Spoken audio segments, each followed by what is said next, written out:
अस्सलामुअलैकुम हेल्थ 21 के साथ मैं हूं अबीर हुसैन। सुबह बखैर, कैसे हैं आप लोग? आई होप आप लोग ठीक ठाक होंगे। और आज एक बार फिर हम हाजिर हैं हेल्थ प्रोग्राम के साथ। जैसे कि आपको पता है कि प्रोग्राम में बात होती है कुछ हेल्थ से रिलेटेड। सो आज इस टॉपिक पे हम बात करने जा रहे हैं। हम आज बात करने जा रहे हैं ओरल हाइजीन के हवाले से, कितनी ज़्यादा ओरल हाइजीन ज़रूरी है और आपकी पर्सनैलिटी पे हाइजीन और ओरल हाइजीन का जो है कितना ज़्यादा इफेक्ट पड़ता है।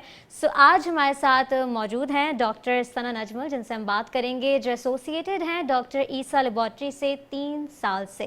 अस्सलाम वालेकुम। वालेकुम अस्सलाम। क्या हाल है आपके? मैं बिल्कुल ठीक हूँ। थैंक यू सो मच, आपने टाइम दिया, आप आई। सो आज हम बात करेंगे ओरल हाइजीन के हवाले से। So how would you define oral hygiene in your own words? Oral hygiene मेरे अल्फाज से ज़्यादा बेहतर है कि मैं उन वर्ड्स में बताऊँ जो हमारी जनरली जो आवाम है वो बेहतर तरीके से समझ सके। ओरल हाइजीन बस ये है कि आप जो है ना, जैसे आप अपनी बॉडी की क्लीनिंग करते हैं, अपने घर की क्लीनिंग करते हैं, अपनी ओवरऑल क्लीनिंग करते हैं, इसी तरह हमारे दांतों की क्लीनिंग होना बहुत ज़रूरी है, जिसको लोग बहुत ज़्यादा इग्नोर करते हैं। यूजुअली मैंने देखा है कि लोग जब सुबह उठते हैं तो खाना पीना शुरू कर देते हैं, ब्रशिंग पे इतना फोकस नहीं करते, रात सोने से पहले भी मतलब खा पी के आराम से सो जाते हैं।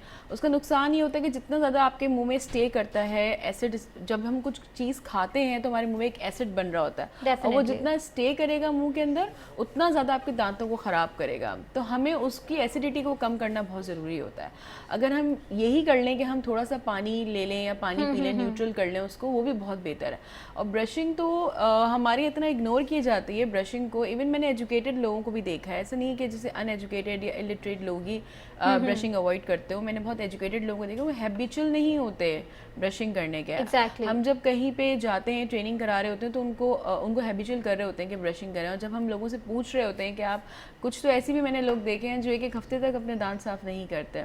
तो आप देखिए, हमारा जो माउथ है बेसिकली गेटवे है हमारी बॉडी का। डेफिनेटली। तो जब गेटवे ही सही नहीं होगा तो ओवरऑल बॉडी कैसे सही हो सकती है? लोग इस चीज़ को उतना इंपॉर्टेंट नहीं समझते हैं। तो हम जब भी कहीं एंटर होते हैं, आपने देखा ना, हम किसी होटल में एंटर हो, हम किसी अच्छी जगह पे एंटर हो, तो हम सबसे पहला इंप्रेशन हमारा जाता है जब हम उसकी एंट्रेंस देखते हैं। हमें लगता है कि जब एंट्रेंस देख लेते हैं, हमें लगता है कि अंदर की जगह भी बहुत खूबसूरत होगी। और एनवायरनमेंट को जब हम सेंस करते हैं, फील करते हैं, एक खास किस्म की खुशबू आ रही होती है एंड वो हमारी पूरी पर्सनालिटी, माइंड को फ्रेश कर देती है। माइंड को फ्रेश कर देती है। इसी तरह हमारा मुंह है, जब हम किसी से बात कर रहे हैं, किसी से मिल रहे हैं, या हम कुछ खाना खा रहे हैं या कुछ भी कर, जब तक हमारा मुंह साफ नहीं होगा, हमारा माउथ क्लीन नहीं होगा, हम किसी भी चीज़ को सही तरीके से परस्यू नहीं कर सकते या एंजॉय नहीं कर सकते, हम कोई मील एंजॉय नहीं कर सकते। अच्छा, कुछ लोग ऐसे भी होते हैं, अमूमन अगर फ्लाइट्स के हवाले से बात की जाए, कुछ लोग के 18-20 घंटे की फ़्लाइट्स होती हैं, सो दे प्रेफर ईटिंग च्विंगम्स बनस्बत वो टूथब्रश करने से ज़्यादा वो कहते हैं हम च्विंगम खा लेते हैं, हमारा माउथ फ्रेश हो जाएगा। सो डू यू थिंक कि ऐसे टाइम पे च्विंगम आपको किसी किस्म का बेनिफिट प्रोवाइड करेगी या उसके अलग नुकसान हो रहे होते हैं जो हमें पता नहीं होते? गम बेसिकली ना, लोग एक तो आपने सही बताया कि वो इसलिए भी करते हैं कि आपकी माउथ फ्रेशनेस रहे। बिल्कुल। जो लोग मीटिंग वगैरह में जा रहे होते हैं वो भी यूज़ करते हैं। कुछ गम्स आती हैं जिसमें कुछ ऐसे इंग्रेडिएंट्स ऐड किए जाते हैं जो कि माउथ क्लीनिंग के लिए हैं। तो वो भी एक सब्स्टिट्यूट है क्लीनिंग का, बट ऑब्वियसली जो ब्रशिंग की क्लीनिंग होती है उस जैसा वो सब्स्टिट्यूट नहीं हो सकता, जस्ट बिकॉज क्योंकि आप एक ट्रैवलिंग फेस के अंदर हैं और वहाँ पे आप कैरी नहीं कर सकते अपने साथ। बहुत सारे कॉन्शियस लोग तो करते भी हैं, मैंने देखा है, बहुत सारे कॉन्शियस लोग, हम लोग खुद कैरी कर रहे होते हैं, हर थोड़ी देर में जाके ब्रश कर रहे होते हैं। तो अगर आप नहीं कर सकते तो एटलीस्ट मैं खुद ये बात बोलती हूँ कि आप च्युइंगम कैरी कर लें, बट कौन से जिसमें स्वीट एडेड ना हो। अच्छा। अब गम्स में भी कोई वैरायटी होती है। ज़ाइलोटोल एक मटेरियल होता है, उससे बनी हुई जो गम्स होती हैं यूजुअली होती है टीथ क्लीनिंग और टीथ को स्ट्रॉन्ग करने के लिए, आप वो यूज़ कर सकते हैं। लेकिन जो फैंसी गम्स होती हैं, फैंसी गम्स समझ रहे हैं आप, जिसमें स्वीटन एजेंट बहुत ज़्यादा होता है, आप वो गम्स यूज़ नहीं कर सकते। आप मेंथोल यूज़ कर सकते हैं, जो एक्सेस मेंथोल है, ताकि ये है कि एटलीस्ट आपके मुंह में बैक्टीरियल प्रोडक्शन जो हो रही है वो थोड़ी सी स्टॉप डाउन हो जाए। बट ये कि आप फिर भी, मैं लोगों को बोलती हूँ कि फिर भी आप कोशिश करें कि आप ब्रश एटलीस्ट कर लें। ब्रश करने की जो है बेसिक टेक्निक्स क्या होती हैं जिससे हम अपने दांतों की वाइटनेस को भी बरकरार रख सकते हैं? क्योंकि कुछ लोगों को मैंने देखा है कि बहुत ज़्यादा हैबिचुअल होते हैं ब्रश करने के, बट उनके जो दांतों का कलर होता है, टेक्सचर होता है, वो मतलब हम कह नहीं सकते प्योर वाइट नहीं होते। आई गेस कोई बोन का होता है, जॉ का कोई आप कह सकते हैं कि असर होता है उस पर, या क्या होता है, या जीन्स में आती है ये चीज़? देखिए, जैसे हम लोगों के रंग सही एक जैसे नहीं होते हैं, सही है। हर इंसान का दूसरे इंसान से कॉम्प्लेक्शन बहुत डिफरेंट होता है। ठीक है। इसमें हमारा एरिया भी मैटर कर रहा होता है, हम किस एरिया से बिलोंग करते हैं, हम किस मतलब इन्वायरमेंटल कंडीशन में रहते हैं, ये भी बहुत जेनेटिक भी बहुत इन्वॉल्व होती है। जैसे अगर पेरेंट्स गोरे होते हैं तो बच्चे भी गोरे होते हैं, ठीक है। पेरेंट्स टैन होंगे तो बच्चे भी टैन होंगे। इस तरह अगर पेरेंट्स में अगर एक टैन है और एक गोरा है तो बच्चे इन बिटवीन होते हैं, ऐसे ही होता है। तो इसी तरह हमारे दांतों का कलर भी है, वो हमारी बॉडी के हिसाब से होता है। जो बहुत डार्क लोग होते हैं उनके दांत बहुत वाइट होते हैं। हाँ, ये मैंने अक्सर ये चीज़ देखी है। अफ्रीका वगैरह में आप देखें तो उनके वो होते बहुत डार्क है, उनकी स्किन बहुत डार्क होती है। And when they smile तो एक बहुत अट्रैक्टिव और उनके दांत इतने खूबसूरत होते हैं, इतने खूबसूरत होते हैं। तो अल्लाह ताला ने और नेचर ने ना हमें कहीं पे भी ना एहसास कमतरी में नहीं रखा है। तो वो कुछ मतलब किसी किस्म के रेमेडीज लेते हैं, किस तरीके से वो टेक केयर करते हैं? ये नेचुरल है, ये नेचुरल होता है। जितने वो काले होंगे उतने उनके दांत वाइट होंगे। अब क्लीनिंग भी डिपेंड करती है, अब वो क्लीनिंग तो फिर नेक्स्ट पार्ट आ जाता है, लेकिन मैं जेनेटिक्स की बात कर रही हूँ। और जितने कोई गोरा होगा उतने उसके दांत पेल होंगे। ये बैलेंस है, नेचर में बैलेंस क्रिएट किया है। ऐसे नहीं कि मैं अपने आप को ये सोचूं कि मैं बहुत खूबसूरत हूँ। तो नेचर ने हमें कुछ चीज़ दी है और कुछ चीज़ नहीं दी है, ये बहुत यूजुअल है। आप अगर स्टडी भी करेंगे तो आपको पता चलेगा कि सफ़ेद लोग जो बहुत गोरे होते हैं उनके दांत बहुत पेल होते हैं। यूजुअली फिर वो लोग अगर बहुत कॉन्शियस है, मीडिया में हैं या वो कोई ऐसी जॉब कर रहे हैं, वो हमारे पास आके ब्लीचिंग और वाइटनिंग करा रहे होते हैं, बिकॉज उनकी स्किन और उनके दांतों का जो कलर है वो बिल्कुल मैच नहीं कर रहा होता। तो ये वाइटनिंग जो होती है, जो टीथ वाइटनिंग होती है, इसके लिए आप कैसे प्रिकॉशंस लेते हैं? कोई ख़ास मतलब आप जो पेशेंट होता है जो करवाने जा रहा होता है उसे किसी किस्म की आप इंस्ट्रक्शंस देते हैं, और ये कितने टाइम तक चलती है और इसे कितना करवाना ज़रूरी है? क्या टाइम लिमिट होती है ये भी बताइए। देखिए, अगर आपके दांत बहुत ज़्यादा पेल हैं, हाँ, तो ये आपका राइट है कि आप करवाएं। ठीक है। जैसे कि हम मेकअप करते हैं, हम अपना हेयर डू करते हैं, मतलब हम बहुत सारे, पहले के इन्वायरमेंट से आज का इन्वायरमेंट बहुत चेंज हो गया है। बिल्कुल। पहले सिर्फ लेडीज़ अपने लिए बहुत कॉन्शियस होती हैं, आजकल जेंट्स और मेल्स भी बहुत कॉन्शियस होते हैं। सही है, आपने देखा होगा ना, कलर के लिए कॉन्शियस हैं, एक्सट्रीमली कॉन्शियस हैं हर चीज़ के लिए, एक्सट्रीमली कॉन्शियस हैं। तो अगर आप कॉन्शियस हैं और आपको लगता है, आपका कॉन्फिडेंस कहीं शटर कर रहा है कहीं किसी जगह पर, और आपको लगता है कि जब मैं स्माइल करती हूँ मेरे दांत इतने खूबसूरत नहीं दिखते, तो ये तो आपका राइट है कि आप उसको अच्छा बनाएं। अच्छा, दूसरा ये हो गया कि वाइटनिंग के लिए सबसे पहली बात ये है कि यूजुअली मेरे पास पेशेंट आते हैं और उनकी शादी नेक्स्ट डे होती है और वो कहते हैं कि आज आप मेरे दांत वाइट कर दें, तो मैं सख्ती से उनको मना करती हूँ और मैं नहीं करती, मैं ये काम बिल्कुल भी नहीं करती, क्योंकि वाइटनिंग के लिए एक प्रोटोकॉल है, उसमें पहले हम स्केलिंग करते हैं जिसमें दांतों की क्लीनिंग कर रहे होते हैं। ठीक है। एटलीस्ट वो 2 to 3 days बिफोर हमें वाइटनिंग करनी होती है। ठीक है, आपने 2 या 3 days बिफोर अपने स्केलिंग कर दी टीथ की, और उसके बाद हम सेंसिटिविटी टेस्ट करते हैं।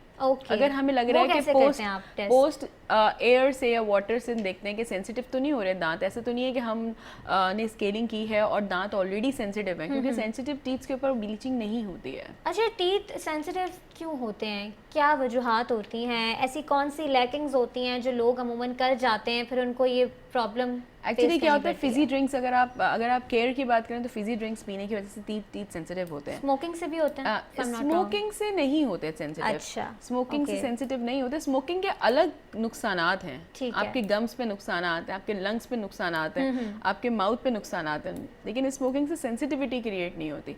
सेंसिटिविटी यूजुअली अगर आप कोई पेन मुंह में रख रहे हैं और उसको रगड़ रहे हैं अपने दांतों के साथ, अगर आप ब्रशिंग बहुत ही एग्रेसिव करते हैं, मतलब सुबह का सारा गुस्सा, रात का सारा गुस्सा, ऑफिस का, घर का, सब कुछ एंजाइटी आप अपने दांतों पे, कुछ लोग होते हैं इतनी एंजाइटी की उनको प्रॉब्लम होती है, वो जब ब्रश लेके खड़े होते हैं तो वो चाहते हैं कि बस आज जो है ना मैं बस खत्म कर दूं, सब हो जाए आज, सारे काम हो जाए, सब हो जाए। तो उनमें ना एग्रेशन जो होता है, एग्रेशन वो अपना ट्रांसफर कर होते हैं ब्रशिंग के ऊपर। दूसरी बात है, अगर आप बहुत एग्रेसिव हैं और आपको कोई टेंशन डिप्रेशन है, तो यूजुअली लोग रात को नाइट ग्राइंडिंग करते हैं दांत, मतलब आपने देखा होगा रात भर वो दांत ना बेचते हैं। जो दांत बेचते हैं लोग, उनके लिए उनके दांत बहुत सेंसिटिव होते हैं, उनके एक्चुअली वेयर हो जाती है। आपके दांतों पे एक लेयर होती है जो प्रोटेक्टिव लेयर होती है, अगर वो वेयर ऑफ हो रही है, यानी हट रही है, घिस रही है, तो नॉर्मल लैंग्वेज में अगर वो घिस चुकी है, वहाँ सेंसिटिविटी क्रिएट हो रही होती है। अच्छा, जो दांतों का जो ये प्रॉब्लम होता है कुछ लोगों के अंदर, किसी के गम स्वेल होते हैं, अपना ख्याल रख लो, तो क्या जेनेटिकली भी ये चीज़ ट्रांसफ़र होती है? नहीं, गम्स की स्वेलिंग जेनेटिकली ट्रांसफर नहीं होती है। जो प्रॉब्लम्स होते हैं डेंटल रिलेटेड प्रॉब्लम्स इनहेरिटेंस में होते हैं। और क्या प्रॉब्लम्स हो सकते हैं? अच्छा, उसमें ये होता है कि अगर आपके पेरेंट्स के दांत आगे हैं बिल फर्स्ट, तो बच्चों के भी 90% चांसेस होते हैं कि दांत आगे हों। अगर दांत टेढ़े मेढ़े थे यानी आगे पीछे थे तो बच्चों के भी टेढ़े मेढ़े होंगे, तो वो जेनेटिकल प्रॉब्लम होती है। इस तरह अगर किसी के पेल गम्स होते हैं, किसी के डार्क कलर गम्स होते हैं, मैंने देखा है यूजुअली, तो पेरेंट्स के भी डार्क होंगे, बच्चों के भी होंगे। इसी तरह कुछ पेरेंट्स को बहुत जल्दी कीड़ा लगने की शिकायत होती है। अगर पेरेंट्स के दांत खराब हैं तो बच्चों के भी मैंने देखा दांत खराब होंगे। फिर इसमें कैल्शियम का प्रॉब्लम भी होता है कि अगर मदर जो है वो ड्यूरिंग चाइल्ड बर्थ उन्होंने कैल्शियम इंटेक बहुत अच्छा नहीं लिया है तो उससे प्रॉब्लम होती है विटामिन डी और कैल्शियम की, उनको कमी थी। तो अब जो बच्चे होंगे उनको भी कैल्शियम विटामिन डी की। अब आपको पता है कैल्शियम एंड विटामिन डी आपकी बोन्स बनाते हैं और हमारे टीथ जो है वो ऑलमोस्ट बोन से ही होते हैं, ठीक है ना। तो अगर कैल्शियम विटामिन डी बॉडी में कम था मदर के, तो वो ट्रांसमिट भी कम कर रही हैं। तो उसमें ये होता है कि मदर के दांत तो खराब हो ही रहे होते हैं, जो वो बच्चा लाती है 1 से 2 साल का, उस बच्चे के भी दांत खराब होते हैं, या लेट डेंटिशन होती है, दांत बहुत लेट आ रहे हैं उसके, या अगर दांत आ भी रहे हैं तो वो इतने ज़्यादा, जैसे समझे ऐसी बिल्डिंग होती है जैसे एक होती है ना एक अच्छी मटेरियल से बनी हुई बिल्डिंग और एक होती है ख़राब मटेरियल से, जाली मटेरियल से बनी हुई बिल्डिंग। तो बिल्कुल इतना फ़र्क होता है कि एक वो बच्चे जो जिनकी मदर बहुत अच्छा कैल्शियम ले रही होती है उनके दांत इतने स्ट्रॉन्ग होते हैं कि वो मतलब बाइटिंग करें, वो कुछ भी करें, टूटते नहीं हैं। लेकिन वो मदर्स जो अपना केयर नहीं करती हैं उनके बच्चों के दांत इतने ख़राब होते हैं कि वो अगर कोई चीज़ थोड़ा सा हिट भी करेंगे ना तो दांत ऐसे भुरभुरा के टूटने लग जाते हैं। बिल्कुल। अच्छा ये भी बताइएगा, छोटे बच्चे होते हैं मेरे ख्याल से 1 ईयर के बच्चे होते हैं या उससे कम के बच्चे, जब छोटे बच्चों के दांत निकलना स्टार्ट होते हैं तो अमूमन माएँ जो होती हैं वो एक इंस्ट्रूमेंट टॉय कहते हैं वो बच्चे अपने मुंह में जो है टीथिंग, हाँ उसे कहते हैं, वो उससे फायदे हैं या वो सही है या नहीं करना चाहिए? मैं मना करती हूँ पेरेंट्स को यूजुअली। अगर वो मुझसे पूछते हैं कि हम ये दें, क्योंकि वो क्या कर रहे होते हैं, वो बाइटिंग कर रहे होते हैं, उनके दांतों में ना एक अजीब सी इरिटेशन, एक खुजली सी हो रही होती है गम्स के अंदर, तो वो उसको लेने के लिए वो हर चीज़ मुंह में लेते हैं। बिल्कुल। अच्छा वो टाइम जो होता है ना बड़ा क्रिटिकल टाइम होता है, उस वक्त बच्चों को अगर उनको 6 महीने में दांत आना शुरू है या 8 महीने में, अगर 6 महीने तक उनको डायरिया की शिकायत नहीं हुई है या थ्रोट इन्फेक्शन नहीं हुआ है, तो जहाँ उनकी टीथिंग स्टार्ट होगी वहाँ पे अगर वो जो भी चीज़ मुंह में डालेंगे उससे उनको डायरिया भी होगा, उनको थ्रोट इन्फेक्शंस भी होंगे, उनको फ्लू वायरस भी होगा, सब कुछ होगा। बिकॉज एक देखिए ना एक चीज़ ऐसी पड़ी हुई एनवायरनमेंट के अंदर और वो उठा के उसको मुंह में ले रहे हैं, उसके अंदर एक्सेस बैक्टीरिया हैं। और अभी तो आप फ्लू को छोड़ दें, डायरिया में तो कोरोना भी है। आप देखिए ना अगर एक चीज़ एक्सपोज एनवायरनमेंट के अंदर पड़ी हुई है और वो बच्चा उठा के अपने मुंह में ले रहा है तो वो कितना ज़्यादा डेंजरस है। यूजुअली इसी टाइम पीरियड में पेरेंट्स कंप्लेन करते हैं कि बच्चे को पता नहीं क्यों डायरिया हो रहा है, क्यों इसको थ्रोट इन्फेक्शन हो रहा है, क्योंकि वो चीज़ यूज़ करा रहा था। दूसरी चीज़ है उससे दांत जो आ रहे होते हैं ना उनकी मेल फॉर्मेशन हो रही होती है। सही है, वो जिस तरह मुंह में रखेंगे उसी तरह मेल फॉर्म उनका दांत बन जाएंगे। दूसरी बात ये हमारा जो फेशियल स्ट्रक्चर है वो स्कल पे डिपेंड, पूरा स्कल और हमारे फेशियल बोन पे डिपेंड कर रहा होता है। अब क्या होता है कि वो बच्चा क्योंकि ग्रोइंग एज में है, बोन्स बन रही हैं, अब उसने कोई भी चीज़ मुंह में रखनी शुरू कर दी, उसके अकॉर्डिंगली आपका फेस बन जाता है। अच्छा, तो वो जो है ना वो उस वक्त तो उतना फील नहीं होता वंस, लेकिन जब वो ग्रोन हो जाता है 18-19 साल का, तब उसको रियलाइज़ होता है कि मेरा फेस जो है वो सही फॉर्मेशन में नहीं है। तो मैं यूजुअली मना करती हूँ कि मत दें। तो फिर ऐसे में बच्चों की प्रॉब्लम को कैसे सॉल्व किया जाए, क्योंकि वो समझ तो सकते हैं नहीं, हम उनको एक हद तक रोकेंगे फिर वो चिड़चिड़ापन आ जाता है। देखिए अभी कुछ में ये होता है कि बच्चे खुद चीज़ें मुंह में ले रहे होते हैं, कुछ में पेरेंट्स खुद अपनी जान छुड़ाने के लिए दे रहे होते हैं। मैंने खुद पेरेंट्स को ऐसा भी देखा है कि वो जो टॉय होता है टीथिंग, वो उसको बॉईल कर रहे होते हैं, फीडर्स को बॉईल कर रहे होते हैं, स्टेरिलाइज कर रहे होते हैं, फिर वो कहते हैं लो बेटा। लेकिन देखिए ना आपने उस वक्त तो दे दिया उसको साफ करके, थोड़ी देर बाद 10 मिनट बाद 15 मिनट बाद अगेन वो बैक्टीरियल एनवायरनमेंट के अंदर है। एग्जैक्टली, और सलाइवा तो डेफिनेटली होता ही है फिर। तो जो है ना वो बैक्टीरियल एनवायरनमेंट में तो है, वो बच्चा निकाल रहा है रख रहा है, निकाल रहा है रख रहा है, आप उसको पूरा मॉनिटर तो नहीं कर सकते कि उसने साफ ही इस्तेमाल कर रहा है। मैं तो यूजुअली मना करती हूँ कि बिल्कुल भी जो है ना वो बल्कि अगर उसको हैबिट हो गई है तो हैबिट ब्रेक करने की कोशिश करें। कैसे हैबिट की जा सकती है? अच्छा अब कुछ बच्चे होते हैं उनको अंगूठा चूसने की बहुत आदत होती है, बहुत ज़्यादा, बहुत सारे। आप मेरे ख्याल से ये शायद मिथ है, ये हकीकत है कि उनके दांत बाहर की तरफ हो जाते हैं। Is that true? ये मिथ नहीं है, ये एक्चुअली रियलिटी है। रियलिटी मैं आपको बता रही हूँ ना, मेल फॉर्मेशन होती है। ठीक है, किसी भी चीज़ को आप अपने मुंह में रखेंगे ड्यूरिंग योर ग्रोथ, सही है। आपने देखा होगा चाइना के अंदर वो पहले ज़माने में होता था कि वो ना जब बच्चे बढ़ रहे होते थे तो उनको ना मेटल का जूता पहना देते थे। आपने सुना है? मेटल का जूता पहना देते थे। मैंने उससे क्या होता था, उनका पैर छोटा रह जाता था। फिर एक टाइम आया कि उनकी जेनेटिक्स में पैर छोटे होने शुरू हो गए, ठीक है, सही है। इसी तरह मैं एक जगह देख रही थी कि एक कोई है, रेड इंडियंस बोलेंगे क्या बोलेंगे, तो उनमें क्या होता है कि वो नेक को लंबा करने के लिए ना मेटल का कोई फ्रेम पहनाते हैं, जिससे बहुत उनकी सारे पहनाते हैं वो। सही है। वो क्यों?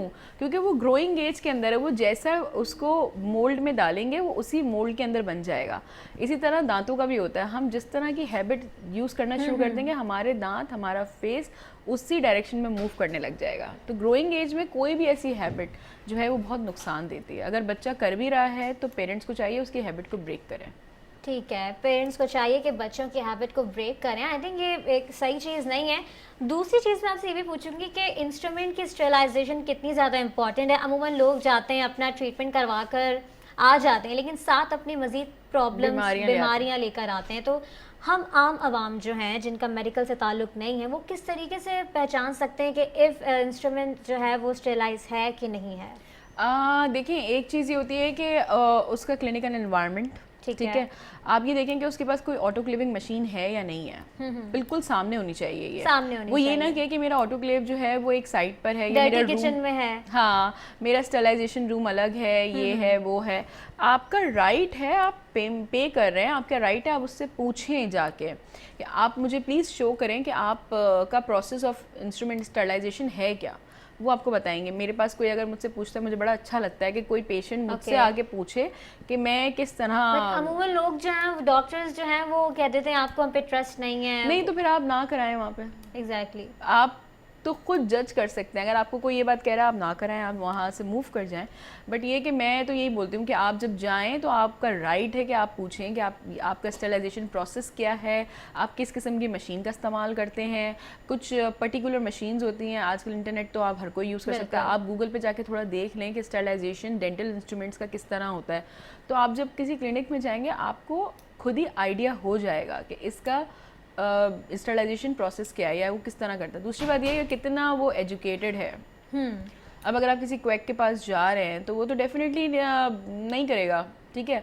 अगर आप कोई बिल्कुल ही मतलब आपको पता है कि एजुकेटेड है और इसके पास डिग्रीज़ हैं और ये PMDC सर्टिफाइड है, और अभी जैसे मैं आपको बताऊँ हेल्थ कमीशन से उसको लेटर हो चुका है, इशू हो चुका है, इसका मतलब है कि वो अपने प्रोटोकॉल्स को, मैं ये कहती 100% फॉलो कर रहा होगा, एटलीस्ट 70% तो वो फॉलो कर ही रहा होगा। तो हम ऐसे कौन से क्वेश्चंस पूछ सकते हैं या ऐसी कौन सी ऐसी बात कर सकते हैं जिससे हमें पता लग सके कि भाई ये कोई जाली डॉक्टर नहीं है, ये सही डॉक्टर है? क्लिनिक के अंदर आपको देखना चाहिए, आप थोड़ा बहुत यहाँ वहाँ करके देखें कि यहाँ पे कोई हेल्थ कमीशन का लेटर लगा हुआ है, कोई लाइसेंस है। दूसरी बात यह है कि डॉक्टर के पास लाइसेंस है या नहीं है, वो उसके पास लगा हुआ है, और जिस शख्स से आप काम करा रहे हैं उसका लाइसेंस है या नहीं। आजकल बहुत सारा ये भी होता है कि जो स्टूडेंट्स बेचारे नया नया पढ़ के निकलते हैं उनको PMDC लाइसेंस तो दे देता है, तो जो क्वैक्स होते हैं वो यूजुअली उनको अपने पास रख लेते हैं और उनका लाइसेंस यूज़ कर रहे होते हैं, विच इज़ वेरी बैड। तो क्या होता है, वो तो स्टूडेंट्स उन बेचारों को पता भी नहीं होता। तो ये स्टूडेंट्स किस तरीके से इस चीज़ का अंदाज़ा लगा सकते हैं? कि आपने ये बहुत अच्छी बात कही है कि क्वैक्स जो हैं वो उन स्टूडेंट्स को रख लेते हैं और उनका लाइसेंस का जो है वो बेजा इस्तेमाल हो रहा होता है। तो आप एडवाइस क्या देना चाहेंगे ऐसे स्टूडेंट्स को? मैं ज़्यादातर स्टूडेंट्स को ये बोलती हूँ कि जब आप कहीं काम के लिए जाएँ तो वेरी इंपॉर्टेंट इन्वायरमेंट देखना चाहिए है, और आपको देखना जिसके अंडर आप ट्रेनिंग कर रहे हैं वो कितना क्वालिफाइड है, उसका वर्क एक्सपीरियंस कितना है, वो किस यूनिवर्सिटी से पढ़ा हुआ है, कहाँ से उसने डिग्री ली हुई है। ये चीज़ें माइंड में होना बहुत ज़रूरी है, क्योंकि आपको उसकी डिग्री, उसकी यूनिवर्सिटी, इन सब चीज़ों से पता चल जाता है कि इसने सही स्टडी की हुई है। लेकिन बच्चे होते हैं उनको इतना आइडिया नहीं होता ना। मैं तो हर किसी को गाइड कर रही होती हूँ कि एटलीस्ट जब जाओ तो प्लीज़ एक बात। दूसरी बात ये है कि मैं लड़कियों को यूजुअली बहुत गाइड करती हूँ कि जब वो कहीं काम के लिए जा रही हैं तो उनको एनवायरनमेंट का पता होना बहुत ज़रूरी है। बहुत ज़रूरी है कि आप जहाँ काम कर रहे हैं वहाँ का एनवायरनमेंट कैसा है। जैसे को पता है कि यहाँ जो थोड़ा सा माहौल है उसके हिसाब से हमें बिल्कुल, अगर हम किसी मेल के साथ काम कर रहे हैं, किसी सीनियर डेंटिस्ट के साथ काम कर रहे हैं, तो हमें एनवायरनमेंट तो 100% पता होना चाहिए, या उसका नेचर पता होना चाहिए कि वो किस किस्म के मतलब डेंटिस्ट हैं, या वो किस किस्म के डॉक्टर हैं, या जिस टीम के साथ आप काम करें। अल्हम्दुलिल्लाह मैं ईसा लैब के साथ काम कर रही हूँ, डॉक्टर ईसा लैब। हम लोगों का एनवायरनमेंट इतना अच्छा है कि मेरे पास जितने भी स्टूडेंट्स आते हैं ट्रेनिंग के लिए, वो कभी उनको शिकायत नहीं हुई किसी किस्म की, या कभी कोई इशू नहीं हुआ। मुझे ऑलमोस्ट 3.5 ईयर हो चुके हैं यहाँ पे ईसा लैब Okay, के yeah. साथ काम करते हुए। बहुत सारे लड़के हैं, बहुत सारी लड़कियाँ हैं, सब आपस में काम कर रहे हैं, अपना अपना डोमेन है सबका, सब अपने डोमेन के हिसाब से कर रहे हैं, कोई किसी को डिस्टर्ब नहीं करता, मतलब एक होता है ना। और मैंने इसके जी, अलावा जी। भी बहुत सारे हॉस्पिटल्स में काम किया है, एक अनकंफर्टेबल इन्वायरमेंट कहीं ना कहीं क्रिएट हो जाता है, लेकिन अल्हम्दुलिल्लाह डॉक्टर फरहान ईसा का इतना ज़्यादा वो है कि यहाँ पे कभी ऐसा नहीं होगा कि कोई uncomfortable environment I create think हुआ। अगर इदारा अच्छा होता है तो वहाँ पे डॉक्टर्स होते हैं, लोग जो होते हैं वो भी सेटिस्फाई होते हैं। थैंक यू वेरी मच, आपने हमें टाइम दिया। डॉक्टर आयशा हमारे साथ मौजूद थी। अपना बहुत सारा ख्याल रखिएगा, इंशाल्लाह आपसे मुलाकात होगी एक नए टॉपिक के साथ। अभी हुसैन को इजाज़त दीजिए, दुआ में याद रखिए। अल्लाह हाफिज़।